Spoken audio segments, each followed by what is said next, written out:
दोस्तों आज मैं आपको एक ऐसे फाइटर के बारे में बताने वाला हूं जिसे फ्यूचर में इंडिया का नेक्स्ट एमएमए सुपरस्टार माना जा रहा है। नाम है ओवैस याकूब, कश्मीर का पहला प्रोफेशनल एमएमए फाइटर। ये सिर्फ एक एथलीट की कहानी नहीं है बल्कि एक सफर है जो इंस्पायर करता है, एक सफर डिसिप्लिन, हार्ड वर्क और एक नई इंडिया की पहचान का। तो हेलो दोस्तों, आपका स्वागत है आपके चैनल एमएमए संभावना में। तो दोस्तों ओवैस याकूब की कहानी शुरू होती है कश्मीर के एक जगह पुलवामा के एक छोटे से गांव मुरन से। 2012-13 के आसपास उन्होंने अपना मार्शल आर्ट शुरू किया था। पहले थैंग था और ताइक्वांडो, और फिर देखा जाए तो 10 साल के अंदर 11 नेशनल गोल्ड्स, 6 सिल्वर मेडल्स और 17 स्टेट लेवल टाइटल जीत। 2018 में चैंपियंस ऑफ चैंपियंस और बेस्ट फाइटर बॉय बन गए। मतलब दोस्तों कश्मीर के एक छोटे से गांव से निकला हुआ लड़का अब पूरे एमएमए में एक अलग पहचान बना रहा था। लेकिन दोस्तों उनका असली मोटिवेशन आया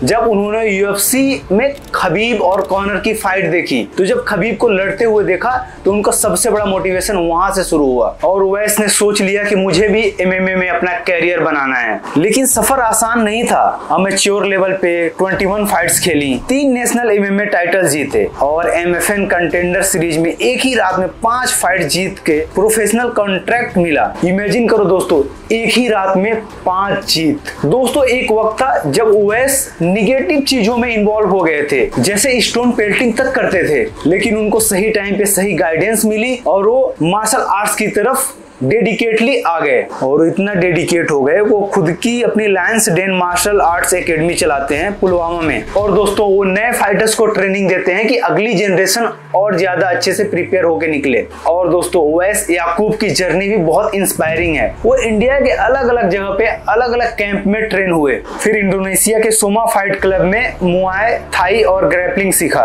और सबसे बड़ी बात उन्होंने दगिस्तान में ट्रेनिंग ली। तो सोचो दोस्तों, वही दगिस्तान जहां से इस्लाम और खबीब जैसे चैंपियंस निकले, जिन्होंने एमएमए को एक नई पहचान दी। ओवैस याकूब ने उनकी तरह ही ट्रेनिंग अपनाया और उनकी तरह ही पैशन दिखाया और साथ में उनकी डिसिप्लिन और उनका फाइटिंग स्टाइल को अपनाया, और इसका असर उनके ग्राउंड गेम और टेक डाउन कंट्रोल में क्लियरली दिखाई देता है। तो दोस्तों अब आते हैं उनके प्रोफेशनल कैरियर पे। डेब्यूट हुआ था एमएफएन 11 में 2023 के मार्च में, जहां नीरज पांघाल के अगेंस्ट उन्हें गिलिटीन चोक से लॉस का सामना करना पड़ा। लेकिन दोस्तों उसके बाद उन्होंने अपनी मेंटल स्ट्रेंथ दिखाई और दोस्तों 4 लगातार फाइट्स जीती। एमएफएन 14 पे अजीम मोखलिस को डिसीजन से हराया। नाइजा F17 कजाकिस्तान में अमनछोल खाइसा के अगेंस्ट जीत। बीएफसी 4 में प्रतीक शेट्टी को नॉकआउट ग्राउंड एंड पाउंड से फिनिश किया। और सबसे बड़ी विन ब्रेव CF98 में फिलिपिनो फाइटर इयान पॉल लोरा को पहले राउंड में नॉकआउट किया, और ये कश्मीर का पहला प्रोफेशनल फाइटर बन गया जो ब्रेव CF में जीत हासिल की। दोस्तों ओवैस की स्टाइल एक परफेक्ट मिक्स है, एक्सप्लोसिव स्ट्राइकिंग और स्ट्रॉन्ग ग्रैपलिंग की। ग्राउंड एंड पाउंड उनकी खासियत है जो क्लियर होता है ब्रेव CF के फाइट से। और दोस्तों जब वो एक बार किसी फाइटर को नीचे गिरा देते हैं तो उसका जो डोमिनेंस वो देखने लायक होता है। दगिस्तान में ट्रेनिंग की वजह से उनका जो दगिस्तानी फ्लेवर है जो फाइटिंग में क्लियरली दिखाई देता है। दोस्तों ये तो रहा उनका फाइट। अब दोस्तों उनका नेक्स्ट स्टॉप क्या है, अब वो कहां जाएंगे, इस पे बात करते हैं। दोस्तों अभी उनका रिकॉर्ड है 4-1। तो और उन्होंने डिबेट मैच में ब्रेव CF के डिबेट मैच में ही जीत हासिल की।